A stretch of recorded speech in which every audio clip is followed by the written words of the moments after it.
This is the part that's usually at the end, but I'll show you at the beginning. Water's coming out of the hill just above that green downspout strainer and flowing into it. Very small hole, very easy to do, very little materials. I've been working on it maybe 5 or 6 hours with lots of breaks in between. So anyway, if you watch this thing to the end, you'll see how it's all done.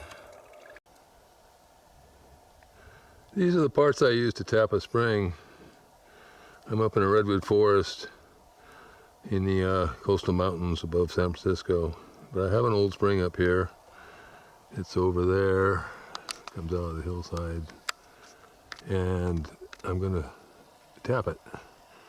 Mostly for a drink of water and water for the animals. But anyway, here's what I use. There's a 10-foot section of 2-inch Schedule 40 pipe. I mainly use that because it's large enough not to plug and it's sturdy. And then over in this other section, I've got the few other parts we need to tap the spring. You'll see there's a 2-inch elbow that goes on the end of the 10-foot pipe, and it has this on the top of it. This is a strainer from a gutter. It's used on a rooftop. It fits into 2-inch pipes. They do make different sizes, so make sure you check it. And this is a stainless steel strainer that I got at Walmart. I'd like a little bigger one, maybe a 10 or an 8. This is a 6-inch. It was about $7. Anyway, that's all I need, or you'll need if you want to tap a spring this way. I would say the whole situation is under $30. The 10-foot section of pipe is probably the most expensive anymore. So anyway, I'm going to go up and show you where I'm going to tap the spring. Now this is a little wash basin, or place to get a drink of water for an animal. I just carved a little pool in the drainage water that comes down from the spring, mostly just so I can wash my muddy hands off when I need to. And it'll serve as a place for an animal to get to drink of water afterwards, so it'll be well used. Anyway, we're going to walk up to that spring right up there in that hole in the ground.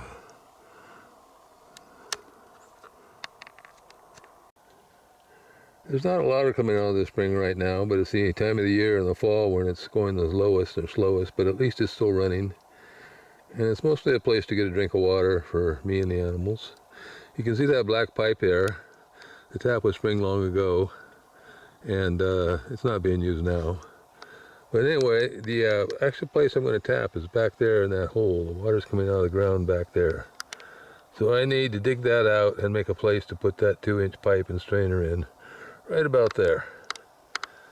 So I do a little bit, see what I'm doing, do a little more until I've got it the way I want it. I stuck the apparatus in there, the pipe.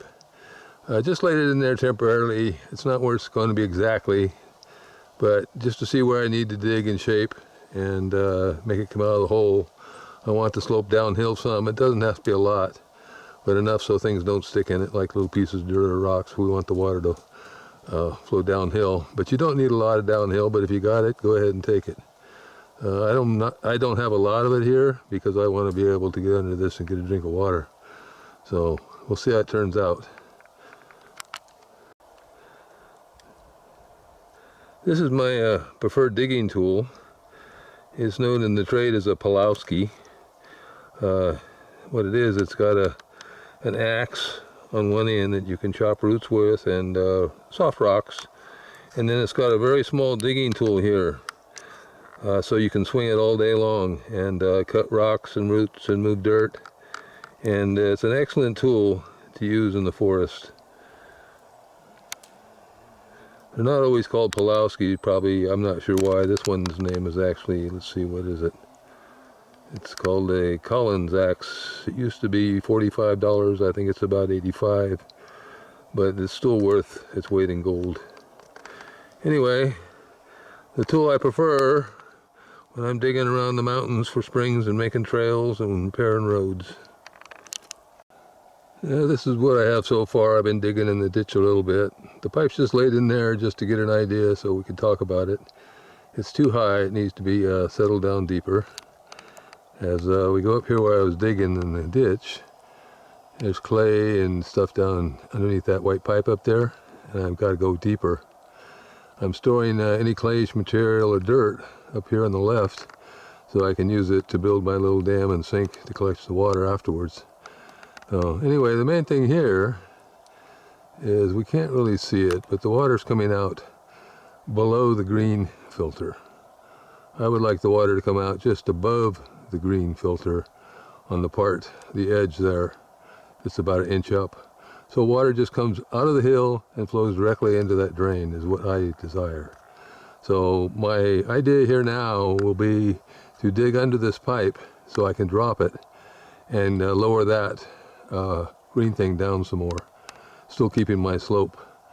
There is a rock on the back that I'm going to take out and see what happens. It's sort of clay mucky stuff, so it's not really bad material to be building a dam out if you don't have blue clay or some really nice clay. Anything you got that'll slow or stop water will work. Anyway, I'm going to go back in there and dig under that pipe some so I can drop the green thing some more. I dug under the pipe some more up there in the upper end. It's getting better, but I still need to take it down a little bit more, but it's getting too dark to see in there, so I'm going to have to come back some other time. And you can see the water coming out under the pipe. I'd like the green thing to be down a little deeper like that. The pipe's just randomly stuck in there right now, so. But anyway, it's looking good. All I need to do is dig this little trench up there in that higher part of the pipe down deeper so I can sink that green thing up there in that end down some more. And then I can build a little dam in the back and funnel the water down the pipe. Well, that's it for the day. Just a little project to get a drink of water and give the animals some water once in a while if they happen by. It's another day. I arrived, I don't know, 2 o'clock, and I'm going to go work on the spring some more. I want to carve out the ditch underneath the pipe so I can sink the pipe a little deeper. So the spring is actually up there by the white pipe coming out of the hill. And there's a little place where water washes down the hill, but this is off to the right side, which is a real ideal situation because I can put the tap back there on the right side out of the main water flow. So anyway, the project today is to get that white pipe deep enough in to be underneath the water that's coming in from the mountain. I'd like the green part where the water goes into it to be just below where the water's coming out of the side of the mountain. Here's a close-up where I'm working. You can see the water coming down the little ditch where the pipe goes.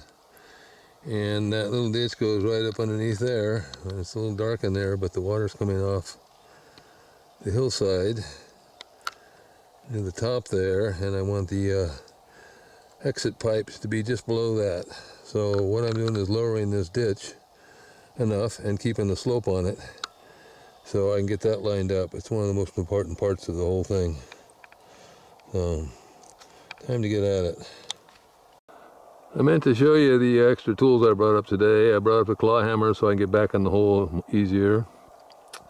And a tire iron or a screwdriver or something just to poke around in there. And some cutters to cut roots. So, it's a tight hole, and so I need tighter tools than my big stuff. So, anything you got like these can be handy for doing one of these things. Whatever you got, use it. Well, I discovered this camera has a night shot on it, so we'll try that. So you can see the pipe laid in my ditch that I've been digging down deeper. And then at the end there is the inlet, the downspout screen. Okay, and it's placed up close to where the water is coming out of the hill, which is right there on the left. Okay, so the idea here is to have the water on the left where it comes out of the hill just a little higher than the lip of this filter or screen. You see the long slits there? Well, at the bottom, that's where the water is going to come in. So we want that lip to be either level or a little lower than where the water is coming out of the hill, which is on the left. And I think it's just about perfect now. That means when I clay it, I just got a seal between where it's coming out of the hill and the lip. And since water will go right down that, I don't really have to be too concerned about sealing the rest of it, although I'll do the best I can with the materials I have.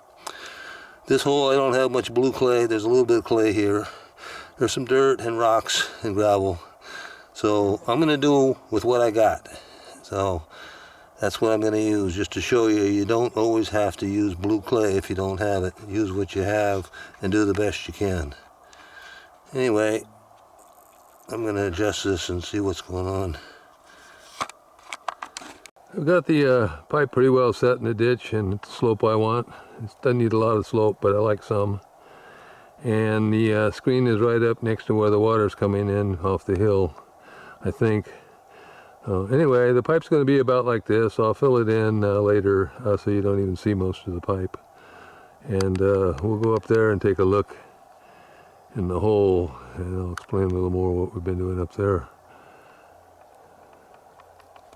So anyway, I've been digging out another pipe to make it lower, and not so much to get the pipe lower except to get some slope in it. But so back there where I have the tap, let's see if we can get zoomed in. Okay, the gutter spout is where the water is going to go into the pipe. So the water is going to come in at the lowest spot on those slits. And so that needs to be, or should be, if it's at all possible, lower than where the water is coming in off the hill. And I don't know if we can see that or not, but we'll try it.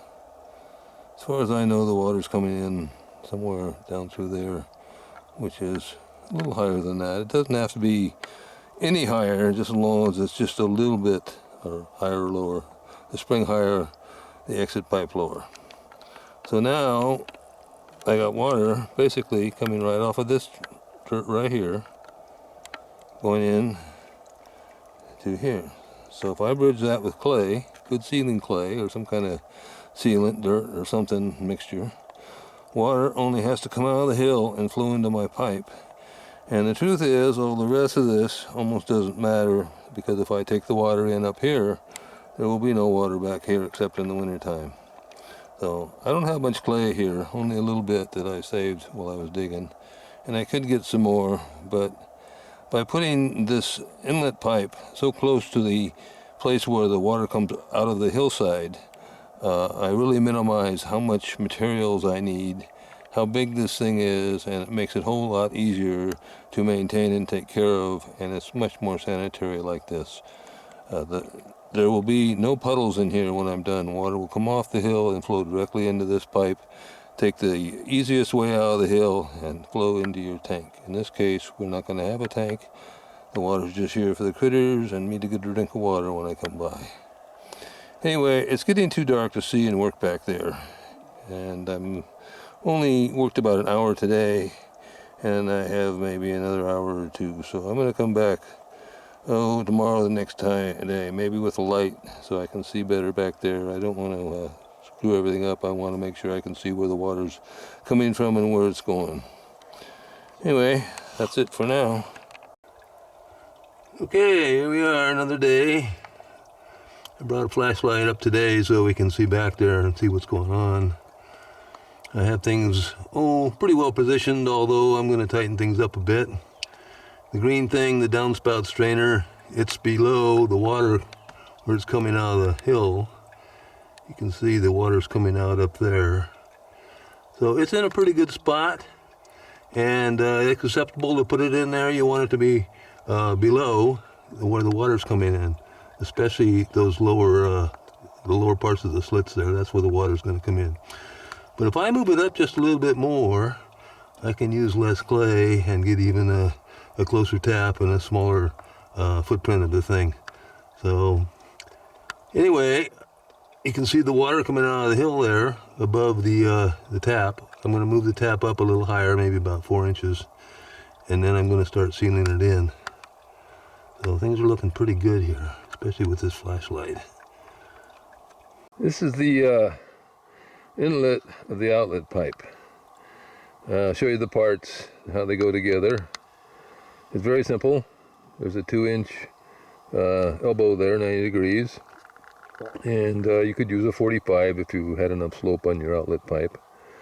And then there's just this green thing is a 2-inch down or outlet for a gutter spout that goes on a rooftop. It's keep the leaves from going down your gutter hole.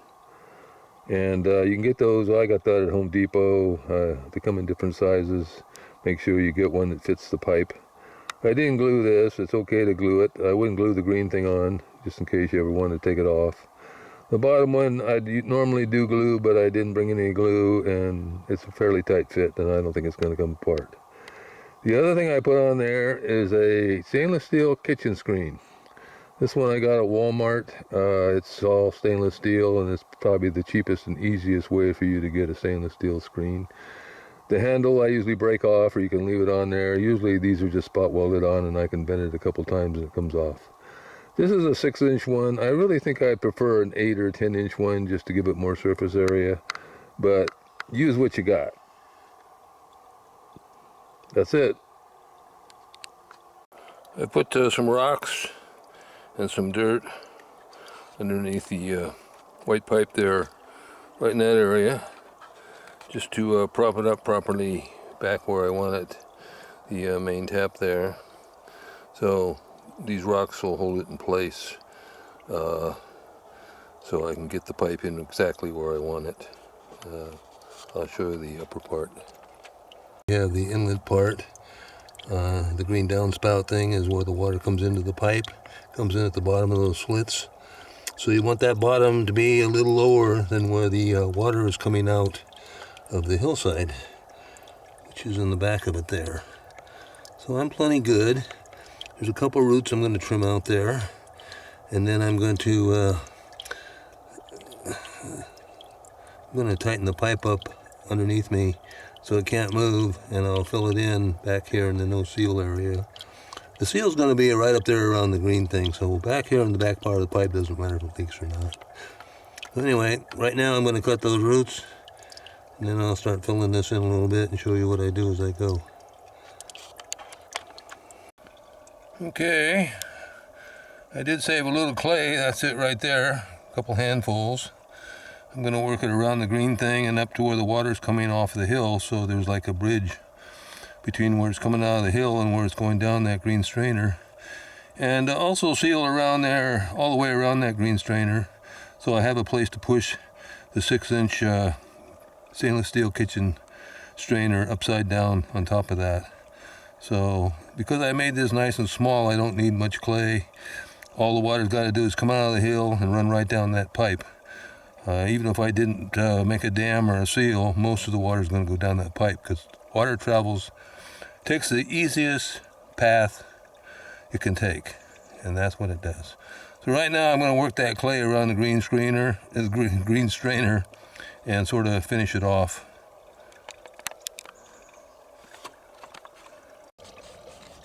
So here we have the final tap part.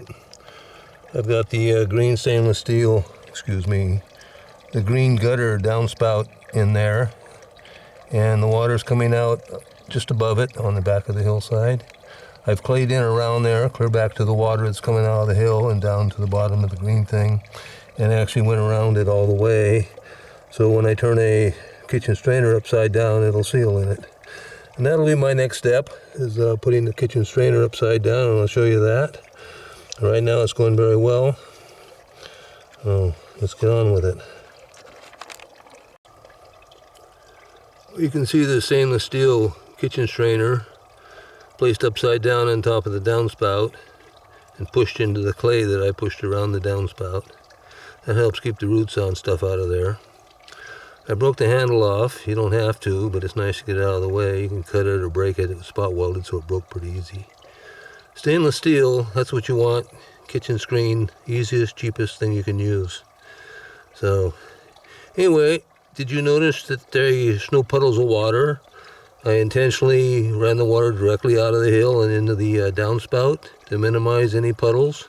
Puddles are where contamination happens. No puddles, no contamination. So anyway, now we're going to start putting rocks around it, and I'll show you how I do that as I do it. Okay, the screen's in there upside down, pressed into the clay. Now I'm putting rocks around it. Notice I don't use round rocks. I like rocks with flat sides so they don't leave as big a voids as the round rocks leave in there. Use what you got.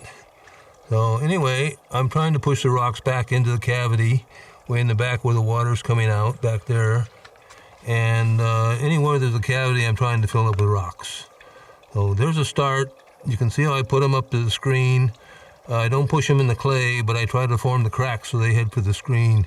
The idea, if a crack was ever to fill up and clog, water would go around to the other crack. Anyway, now more rocks. So I've been stuffing these little rocks in, I don't know, 3, 4, 5 inches, not round. I like the squared edges on them. They don't have to be uniform, but the round ones leave too many spaces between the rocks when you put them in there, and they don't settle well. So I fill them up, I don't know, maybe a foot past the screen. You could put more, but my hole is pretty small, so I don't need any more. But I've actually put them out just enough that when the stream comes down here, which it sometimes does, it'll go on by this. And that's the plan. So what I'm going to do now is take some of these bigger rocks up here and move them down to here to protect that area. If this was a house spring, I'd put a piece of plastic over that, form it around, and then probably seal it with dirt and rocks, and then put the bigger rocks. But since this is just a wildlife thing and a place for me to get a drink once in a while, I'm going to do it this way because I think I have enough big enough rocks to make shingles, so to speak, so dirt doesn't go down into the spring and plug it up. Anyway, that's the plan. It's what I've got, and so I'm using what's here.